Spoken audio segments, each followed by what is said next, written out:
जम्मू आणि काश्मीर येथील पहलगाम येथे दहशतवादी हल्ल्यानंतर भारत आणि पाकिस्तान सीमेवर सध्या तणावाचे वातावरण आहे। या पार्श्वभूमीवर कौशल्य विभाग आणि अनिरुद्धाज अकॅडमी ऑफ डिझास्टर मॅनेजमेंट यांच्या संयुक्त विद्यमाने राज्यातील हजारो विद्यार्थ्यांना आपत्ती व्यवस्थापनाचे धडे देण्यात येत आहेत। कौशल्य विकास मंत्री मंगलप्रभात लोढा यांच्या हस्ते ठाणे येथील राजमाता जिजाऊ औद्योगिक प्रशिक्षण संस्थेत आज या शिबिराचे उद्घाटन करण्यात आले। राज्यातल्या सर्व औद्योगिक प्रशिक्षण केंद्रात ऑनलाईनद्वारे आपत्ती व्यवस्थापनाच्या कार्यशाळा होणार आहेत। या कार्यक्रमात कौशल्य विकास मंत्री मंगलप्रभात लोढा म्हणाले की आपत्ती व्यवस्थापन ही काळाची गरज आहे। आपत्ती मानवनिर्मित असो किंवा नैसर्गिक असो, याचे व्यवस्थापन आणि बचाव कसा करावा याचे प्रशिक्षण प्रत्येक नागरिकांनी घेतले पाहिजे। मानवाने प्रगती केली असली तरी आपत्तीचे स्वरूप त्यानुसार बदलले असून बचावाचे प्रशिक्षण नव्या पिढीला देण्याचा आमचा उद्देश असल्याचे श्री लोढा म्हणाले। त्याचबरोबर या कार्यक्रमात मंत्री मंगलप्रभात लोढा यांनी ITI मध्ये 6 नव्या अभ्यासक्रमाची यावेळी घोषणा केली। यात कृत्रिम बुद्धिमत्ता म्हणजेच AI, EV इलेक्ट्रिक वाहन व्यवस्थापन, इंडस्ट्रियल रोबोटिक्स आणि 3D प्रिंटिंग, ड्रोन तंत्रज्ञान, सोलर टेक्निशियन या अभ्यासक्रमांचा यात समावेश असून येत्या शैक्षणिक वर्षापासूनच याची सुरुवात होणार आहे।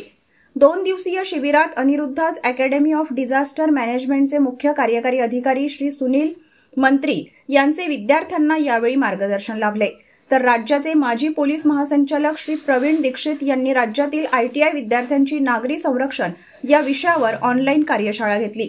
राजमाता जिजाऊ औद्योगिक प्रशिक्षण संस्थेतल्या शिबिराच्या सुरुवातीला डॉक्टर लीना गडकरी यांनी आपत्ती व्यवस्थापन संकल्पना नेमकी काय हे विद्यार्थ्यांना सांगितले। या 2 दिवसीय शिबिरात बचाव आणि मदत कार्य याचे प्रशिक्षणही देण्यात येणार आहे।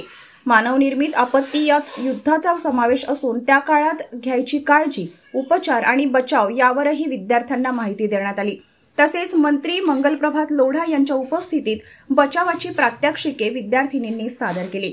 राजमाता जिजाऊ औद्योगिक प्रशिक्षण संस्थेच्या प्राचार्य श्रीमती SS माने यांनी यावेळी उपस्थितांचे आभार मानले।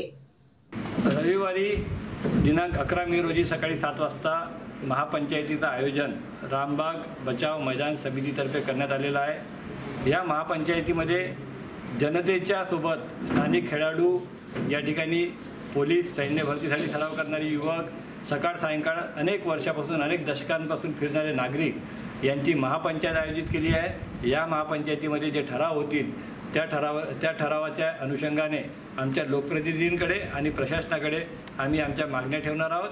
कोणत्याही परिस्थितीमध्ये या ठिकाणी इमारतीचे बांधकाम होऊ द्यायचे नाही जिल्हा परिषदच्या, हा आमचा निर्धार आहे। कारण की जिल्हा परिषदच्या जुन्या इमारतीच्या प्रिमायसेसमध्ये त्यांनी आतापर्यंत आम्हाला सांगितलं नव्हतं 2 एकरच्या जवळपास जागा, 90,000 चौरस फुटाची जागा उपलब्ध आहे। यांना फक्त 35,000 चौरस फुटाची बिल्डिंग बांधायची आहे। ती बहुमजली बिल्डिंग तिथेही बांधता येते, पार्किंगची व्यवस्थाही करता येते।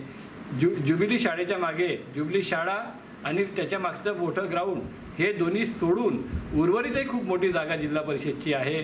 अनेक ठिकाणी कुंभार सोसायटीमध्ये जागा आहे असं आम्ही ऐकलं आहे। अशा अनेक पर्यायी जागेचा विचार करावा। निसर्गाने नटलेल्या निसर्ग संपन्न रामबाग मैदानावर कोणत्याही परिस्थितीमध्ये आम्ही नख लागू देणार नाही, इमारत होऊ देणार नाही, नाही म्हणजे नाही, हा रामबाग बचाव संघर्ष समितीचा निर्धार आहे।